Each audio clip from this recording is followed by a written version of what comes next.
సుందరాకాండ కథా ప్రారంభం 1వ సర్గము. ఇందులో ఆంజనేయుని 4 అసాధ్య కార్యాల గురించి తెలియజేస్తున్నారు. ఎదురుగా అంతా విశాలమైన సముద్రం. ఒడ్డున ఎందరెందరో వానరులు అటూ ఇటూ తిరుగుతూ కనిపిస్తున్నారు. అందరిలోనూ ఒకటే ఆలోచన. 100 యోజనాల సముద్రాన్ని ఎలా దాటాలి? ఎవరు దాటగలరు అని. ఇంతలో జాంబవంతుడు హనుమంతుని దగ్గరకు వెళ్ళి ప్రస్తుత కార్యానికి అవసరమైన మాటల్ని ఎన్నెన్నిటినో ఎంతగానో చెప్పాడు. అలా ప్రోత్సహించిన మీదట సీతాదేవిని వెదకదలిచిన హనుమ సముద్రం ఎదుట నిల్చున్నాడు. చుట్టూ వానరగణం నిలబడి ఉంది. రావణుడు ఎత్తుకుపోయినటువంటి సీత జాడని చారణులు అంటే దేవలోకంలో పాటలు పాడేవాళ్ళు వాళ్ళ ద్వారా ప్రయాణించే మార్గంలో పోయి తెలుసుకోవాలి అని సంకల్పించాడు. ఎదురుగా అంతా నీరే. అలలతో ప్రతిధ్వనిస్తున్నటువంటి సముద్రాన్ని చూశాడు. ఇదెంత అన్నట్లు. తల మెడ పైకెత్తి చూసేవారికి మదించిన వృషభంలా కనిపించాడు. ప్రయాణానికి ముందు వేగంగా అటూ ఇటూ ఆనందంతో సంచరిస్తూ పక్షి మృగ సమూహాలను బెదరగొడుతూ సింహంలా కనిపించాడు. మదించిన ఏనుగులకి ఆటపట్టు అయిన ఆ పర్వతంలోని ఒక ప్రదేశంలో నిలబడి హనుమ మడుగు మధ్య భాగంలో ఏనుగులా కనిపించాడు. ప్రయాణానికి ముందు దేవతలకి నమస్కరించాలనే ఆలోచనతో సూర్యునికి, ఇంద్రునికి, వాయువుకి, బ్రహ్మకి, పంచభూతాలకి నమస్కరించి మళ్ళీ తూర్పు దిక్కుకు తిరిగి తన తండ్రి అయిన వాయువునికి నమస్కరించాడు హనుమ. ఇలా నమస్కరించగానే హనుమ శరీరం పెద్దది కాసాగింది. 4 పాదాల మీద వానర రూపంలో అడ్డంగా నిలబడిన హనుమ శరీరం 4 దిక్కులకి ఊర్ధ్వ దిక్కుకి కూడా పెరగసాగింది. వానరులు మొదట చూసినప్పుడు ఆంజనేయుని మెడ ఉన్న చోటికి ఇప్పటి హనుమ చీలమండలు వచ్చాయి. అంత ఎత్తు ఎదిగాడు. అలాగే వెనక్కి, ముందుకి, పక్కకి కూడా శరీరం పెరిగి 10 యోజనాల వెడల్పు, 30 యోజనాల పొడవుగా గల శరీరంగా పెద్దగా అయింది. పర్వదినాల్లో సముద్రునిలా పరమోత్సాహంతో ఉన్నాడు హనుమ.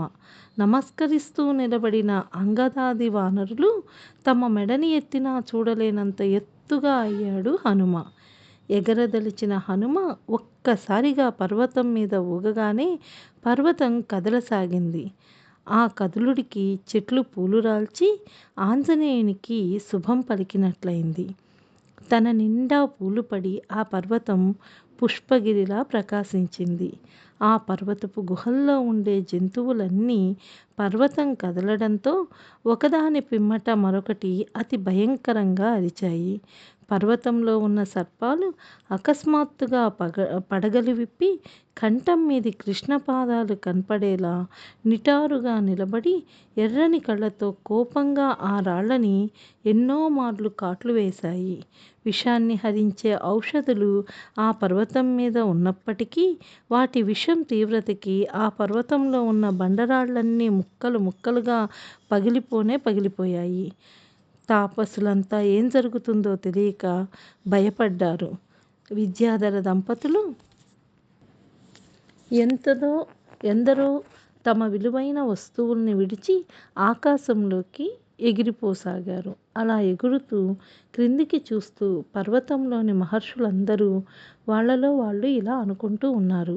విద్యాధరులారా, రాముని కోసం, అతని అభ్యుదయాన్ని కోరే వానరుల కోసం ఇప్పటి వరకు ఎవ్వరూ చేయని ఈ సముద్రాన్ని దాటటం అనే అసాధ్యమైన కార్యాన్ని ఇతడు చేస్తున్నాడు అని.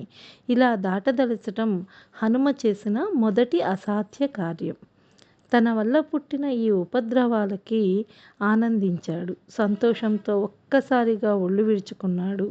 అన్ని వైపులకి వెళ్ళబోయే వాడి బాణాల్లాగా తన శరీరం మీద రోమాలు నిలబడ్డాయి. గరుత్మంతుడు పాముని పట్టుకోగా పాము వేగంగా తిరిగినట్లు హనుమ తన తోకని గుండ్రంగా తిప్పాడు. ముందు కాళ్ళని రెంటినీ దూరంగా చాపి ఎగరడం కోసం పర్వతాన్ని గట్టిగా పట్టుకున్నాడు. తన శరీరాన్ని సాగదీయటంతో నడుము సన్నగా కనిపించింది. అతి భయంకరమైన పెడబొప్ప పెట్టాడు. ఆ అరుపుకి పక్షులు ఎగిరిపోయాయి. మృగాలు చెల్లాచెదురైపోయాయి. ఎగిరే దూరాన్ని ఒక్కసారి కళ్ళతో చూసి హృదయంతో ప్రాణవాయువుని బంధించి ఎగరవలసిన ఆకాశాన్ని మళ్ళీ చూస్తూ వానరులతో ఇలా అన్నాడు. రాముని ధనస్సు నుండి బాణం విడిబడి ఆ బాణానికి లక్ష్యం ఎక్కడో అక్కడికి మాత్రమే ఎలా వెళుతుందో అలాగే నేను కూడా నేరుగా లంకకే వెళతాను. సీత కనబడకపోతే ఈ వేగంతోనే దేవలోకానికి వెళతాను. అక్కడ కూడా ఆమె లేకపోతే రావణుడున్న చోటికెళ్ళి మరీ రావణాసురుడిని కట్టి తెస్తాను. మొత్తానికి పని పూర్తి చేసుకొని మాత్రమే సీతతో వస్తాను. లేదా లంక మొత్తాన్ని రావణునితో సహా పెకిలించి తెస్తాను కానీ వట్టిగా తిరిగి రానే రాను అంటూ ఒక్కసారిగా ఆకాశానికి ఎగిరాడు హనుమ. హనుమ ఎగిరే వేగానికి గాలి వీయడం వలన వెంట వచ్చిన కొన్ని చెట్లు పూలని రాలుస్తూ కొంతసేపట్లోనే సముద్రంలో పడిపోయాయి. ఓ చుట్టాన్ని సాగనంపడానికి వెళ్ళిన బంధువులు తిరిగి వస్తూ కన్నీరు కారుస్తూ దుఃఖ సముద్రంలో మునిగిపోయినట్లు అనిపించింది ఆ దృశ్యం. మరికొన్ని చెట్లు రాజు వెంట వెళ్ళే సైనికుల్లా కొంత దూరం వెళ్ళి తిరిగి వచ్చినట్లు అనిపించింది. ఎగురుతున్నప్పుడు ఆ తోక వంకరగా ఉండి గరుడు కట్టినటువంటి నిడుపైన పాములా ఉంది. తన రెండు చేతులకున్న వేళ్ళని బాగా పెద్దగా విచ్చి చూపిస్తున్న ఆంజనేయుడు 5 తలల పాములు రెండు తమ మీదికొస్తున్నాయా అనేలా కనిపించాడు విద్యాధరులకి. ఎర్రని కోపం నిండిన కళ్ళు లంకని మింగివేసేందుకు వస్తున్న 2 కారు చిచ్చుల్లా ప్రకాశించాయి. ఇక పైనుంచి చూస్తున్న సిద్ధులకి తమ చుట్టూ గుండ్రంగా తిప్పుకొని ఉన్న హనుమ తోక సూర్యుని చుట్టూ ఉన్న పరివేషంలా కనిపించింది. అనగా చుట్టూ ఉండేటటువంటి గుండ్రని గీతలాగా అని. గాలికి ఎదురుగా తాను వెళుతుంటే ఆ హోరుగాలి వచ్చిన ధ్వనులకి మేఘ గర్జనల్లా అనిపించాయి. హనుమ శరీరంతో సమానమైన నీడ సముద్రంలో పడుతూ పైన హనుమ కిందుగా నీడ ఇలా వేగంగా ఒకే కాలంలో ఇద్దరూ వెళుతుంటే నీళ్లలో కొంత మునిగి పైకి ప్రయాణిస్తున్న గాలి ఓడలా అనిపించాడు.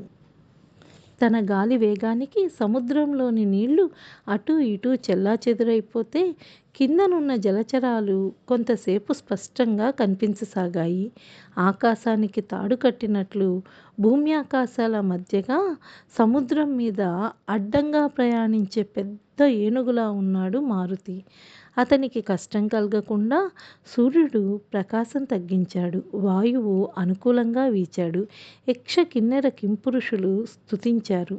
ఈ కోలాహలంతో సముద్రుడు కూడా తన వంతు సహాయం తాను చేయాలని సంకల్పించి తనలో ఉన్న మైనాకుడనే పర్వత శ్రేష్ఠునితో మైనాక రామకార్యార్థం ఆంజనేయుడు వస్తున్నాడు. లంకకు వెళ్ళదలిచిన అతని అలసట రాకుండా నీ శరీరాన్ని పెద్దదిగా చేసి నడుమ నిలిచి విశ్రాంతి తీసుకునే అవకాశం అతనికి కల్పించు.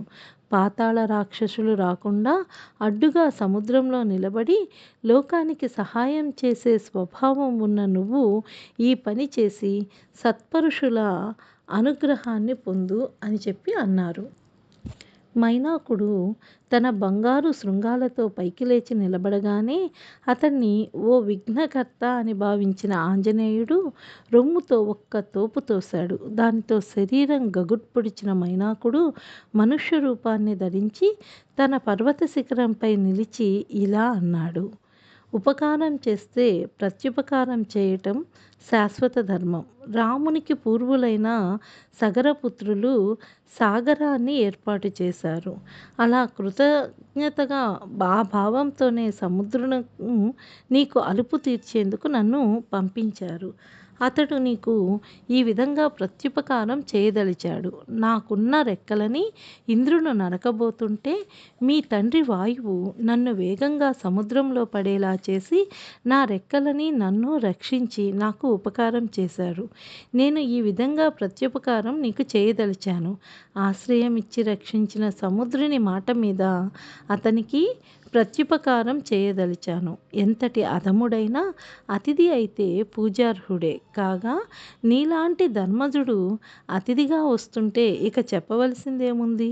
కొంతసేపు నా పర్వతపు చర్యల మీద నా మీద విశ్రాంతిని దానితో పాటు నా ఆతిథ్యాన్ని తీసుకొని నీ తండ్రి అయిన ఆంజనేయుణ్ణి సమానించుకోగలిగినంత అరుదైన ఆనందాన్ని నాకు కల్పించు అని అన్నారు. మనుష్య రూపంలో మనుష్య ధ్వనితో మాట్లాడినవన్నీ విన్న ఆంజనేయుడు మైనాకునితో ఇలా అన్నాడు. మైనాక, నిన్ను చూడడం మాట్లాడడంతోనే అతిథి సత్కారం స్వీకరించినట్లయింది. నేను ఉండటం లేదని కోపగించద్దు. పొద్దువాలేలోగా లంకకు వెళ్ళాలి. మధ్యలో ఆగనని వానరులతో శపథం చేశాను అంటూ చిరునవ్వు ముఖంతో మైనాకుడిని స్నేహపూర్వకంగా స్పృశించి అదే వేగంతో వెళ్ళిపోసాగాడు. పైనుండి చూస్తున్న సిద్ధులు, మహర్షులు, దేవతలు ఇలా అందరూ ఇది హనుమ చేసిన రెండవ అసాధ్య కార్యం అని అనుకున్నారు. మైనాకుడు ఇంద్రుని కంటే తనకున్న భయం ఏమాత్రమూ లేకుండా పైకొచ్చి దేవతా కార్యానికి సహాయపడ్డాడు కాబట్టి ఇంద్రుడు ఆనందంతో మైనాకుడికి అభయమిస్తూ, హనుమ, నీ రెక్కలు శాశ్వతంగా ఉంటాయి. నా వజ్రాయుధ భయం ఏమాత్రమూ నీకుండనే ఉండదు అని అన్నాడు. ఆంజనేయుడు యథాప్రకారం వెళుతుంటే నాగులకి తల్లి అయిన సురసని దేవతలని ప్రార్థించింది. అతనికి విఘ్నాన్ని కలిగించి అతని ధైర్య ఉత్సాహ బుద్ధి బలాలని తమకు తెలియచేయవలసింది అని అన్నారు. పచ్చని కళ్ళతో పెద్ద కూరలతో రాక్షస రూపంతో నిలబడిన సురస ఆంజనేయునితో, ఓయి, దేవతలు నిన్ను నాకు ఆహారంగా చెప్పారు. నా నోటిలోనికి పో అంది. ఓ సురస, రాముని పని మీద వెళుతున్నాను. నువ్వు అతనికి సహాయపడగలిగిన దానివి. నువ్వే ఇలా అంటే ఎలా? అయినా సీతను చూసి తిరిగి వచ్చేటప్పుడు నీ నోటిలోనికి పోతాను గాని నన్నిప్పుడు అట్టగించకు. మరి తప్పక తిరిగి వస్తానని ప్రతిజ్ఞ చేస్తున్నాను అన్నాడు హనుమ. అయినా కాదని సురస నోరు తెరవడం ప్రారంభిస్తే అంతకు మించి శరీరాన్ని పెంచసాగాడు హనుమ. 90 యోజనాల నిడివిగా శరీరం పెంచిన హనుమని గెలవాలని తన నోటిని సురస 100 యోజనాల వెడల్పుగా తెరిస్తే బుద్ధిమంతుడైన హనుమ సూక్ష్మరూపంలో సురస నోటిలోనికి వెళ్ళి క్షేమంగానూ శీఘ్రంగానూ తిరిగి వచ్చాడు. ఓ దక్షపుత్రిక, నువ్వెవరివో నాకు ఇప్పుడు తెలిసింది. బ్రహ్మవరం వల్ల ఇలా చేయగలిగావు. ఇంతటి గొప్పదానివైన నీకు నమస్కరిస్తూ సీత దగ్గరకు ఇదే వెళ్ళిపోతున్నాను అన్నాడు. సురస నిజరూపం ధరించి, హనుమ, నీ పని సాధించడానికి సుఖంగా వెళ్ళు. సీతని రామునికి చేర్చు అంది. ఇది హనుమ చేసిన 3వ అసాధ్య కార్యమని సర్వభూతాలు ప్రశంసించాయి. ఆంజనేయుడు అదే వేగంతో చారణ మార్గంలో ఎగిరి వెళుతూగానే ఉన్నాడు. చారణ మార్గం అంటే దేవగాయకులైన నారద, తంబురాది మహర్షులు తిరిగే దారి. ఇంద్రధనస్సుతో ఏర్పడే చోటు, దేవతా విమానాలు తిరిగే చోటు, మృగాలని తమకి వాహనాలుగా చేసుకుని వెళ్ళిపోయే వాళ్ళందరూ నిరంతరం తిరుగుతూ ఉండే దారి.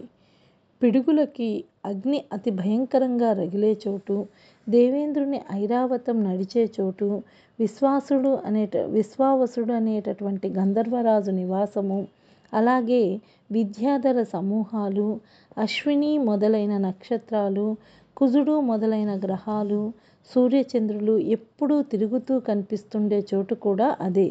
గంధర్వ గానాలు, యక్షుల గీతాలు, కిన్నెరుల వాయిద్యాలు నిరంతరం వినిపిస్తూనే ఉంటాయక్కడ. అలా ఎగిరిపోతున్న హనుమాని సింహిక అనే రాక్షసి చూసింది. దేహాన్ని పెంచింది.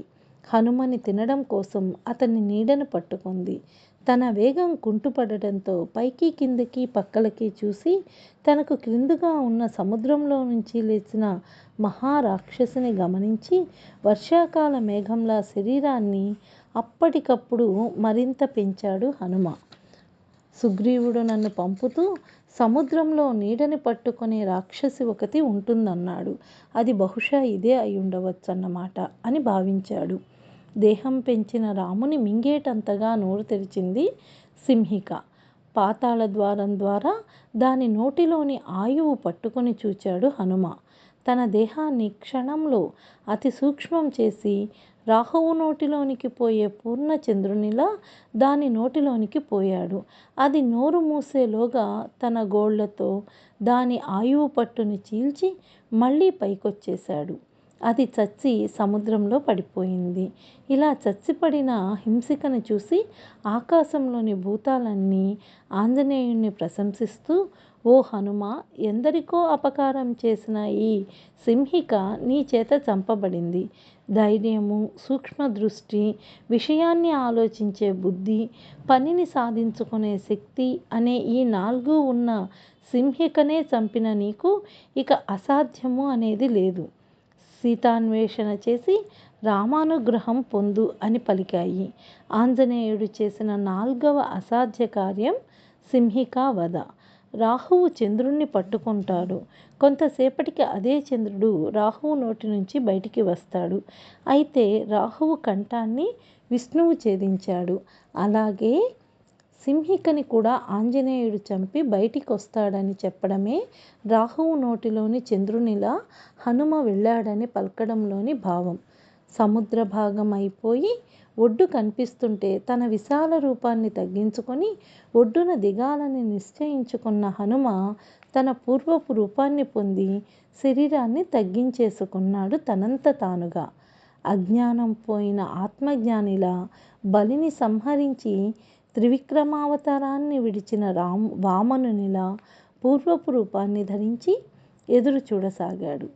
లంబపర్వత శిఖరం మీదికి ఎగిరి నిశ్వాసం విడిచి దేవతల రాజధాని అయిన అమరావతి పట్టణంలా ఉన్న త్రికూట పర్వతం మీది లంకా నగరాన్ని చూశాడు. తమ భర్త అయిన సముద్రుణ్ణి కలుసుకోబోతున్న నదులు అనే స్త్రీలున్న ఆ 100 యోజనాల సముద్రాన్ని చూస్తూ అనంతర కర్తవ్యాన్ని గురించి ఆలోచించసాగాడు హనుమ.